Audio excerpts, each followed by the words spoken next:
and around this temperature when they're done. There's a little burger bun hack for you. Toast your buns before you add butter. There's really nothing worse than having a soggy burger bun.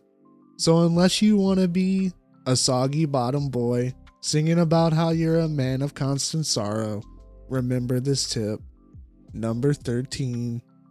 The best tips for a great burger are time and temperature, but most importantly, a great sear. Hijo de la chingada, look at that cross section, baby. And as always, the FDA recommends you cook your ground beef to a minimum internal temperature of 165. Also, really important, take care of your pans.